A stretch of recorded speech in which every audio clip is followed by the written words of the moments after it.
याद है, बड़ा मशहूर वाकया है और पूरी दुनिया में मशहूर हुआ। वाकया इतना मुहय्यरुल अकूल है। सऊदीया रियाज की हाई कोर्ट के अंदर केस चला, अखबार ने सुर्खियां लगाई। केस क्या है? कोई जायदाद का झगड़ा, कोई माल का तनाजा? नहीं, केस ये है, एक 80-90 साल का बूढ़ा और एक 60-70 साल का बूढ़ा है, बूढ़े हैं दोनों, अदालत में केस लगा हुआ है। केस भी अजीबो गरीब नोयत का। केस ये है, 70-80 साल का जो बंदा है उसके पास उसकी 110 साल की वालिदा मौजूद है। छोटे बेटे ने मुकदमा किया हुआ हाई कोर्ट के अंदर, नीचे से आते आते हाई कोर्ट में आ गया है। ये सारी जिंदगी इसने वालिदा की खिदमत की है, ये बूढ़ा हो गया है, अब वालिदा की खिदमत सही तरह नहीं कर सकता। मैं केस करता हूं, 70 साल उस छोटे भाई की भी उम्र है कि वालिदा मेरे हवाले कर दी जाए।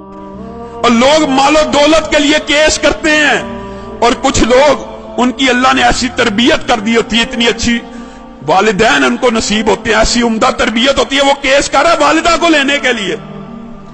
अदालत का जज परेशान है, ये किस किस्म का केस आ गया। वो खुद लिखता है दास्तान, अखबार में इंटरव्यू दिया। मैंने उनका पैचअप कराने की कोशिश की, 15 दिन तुम रख लो, 15 दिन।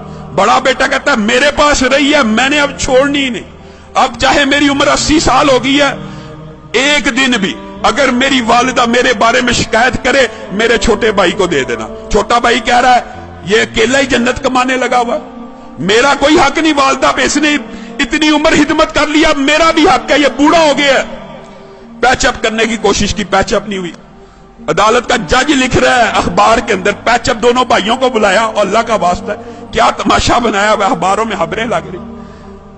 एक भाई मान जाए, सरेंडर कर लो, 15 दिन। कोई भाई मानने पर तैयार नहीं, कहा वालिदा से पूछ लेते हैं। जज ने आखिरी हल ये निकाला, वालिदा से पूछते कि जिसके पास वालिदा रहना चाहती है उसके सुपुर्द कर दूंगा। वालिदा को बुलाया गया, व्हील चेयर पे आई, कहते हैं 30 किलो उसका वजन होगा, कमजोर सी। जज ने पूछा ये तेरे बेटे तूने कैसी तरबियत की है, तेरे लिए झगड़े हैं, मेरे पास तो मालो दौलत के केस आते हैं, जायदाद के केस आते हैं, प्रॉपर्टी के केस आते हैं, तू इन दोनों में से किसके पास रहना चाहती है? वालिदा उस उम्र में रो रही है, अल्लाह की कसम मुझे दोनों प्यारे हैं, मैं दोनों में किसी के साथ फर्क नहीं कर सकती। आप जज हैं, मैंने आपको इख्तियार दिया, जिसके साथ रहने का हुक्म देंगे मैं रहूंगी। मैं दोनों में से एक का इंतखाब करके अपने किसी बेटे का दिल नहीं तोड़ना चाहती।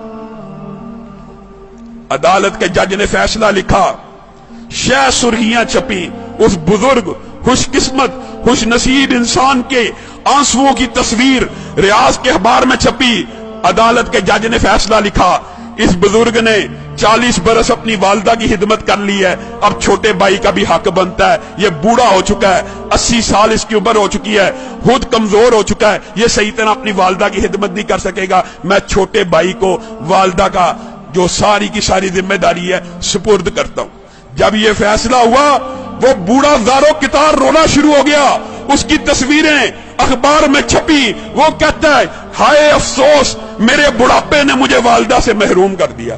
लोगों, ये तरबियत है, ये अंदाज है कि 80 साल का बूढ़ा ज़ारो कितार वालिदा के छिन्ने पे रो रहा है कि मेरी जन्नत मुझसे दूर कर दी गई है। हमारा मुआशरा कितना बदनसीब है, बदबख्त है, बूढ़े वालिदैन की खिदमत करना तो दूर की बात, उनको ओल्ड होम में भेज देता है, ओल्ड हाउसेस में भेज देता है। ये ओल्ड होम, ओल्ड हाउसेस में भेजना इस्लाम का कल्चर नहीं है।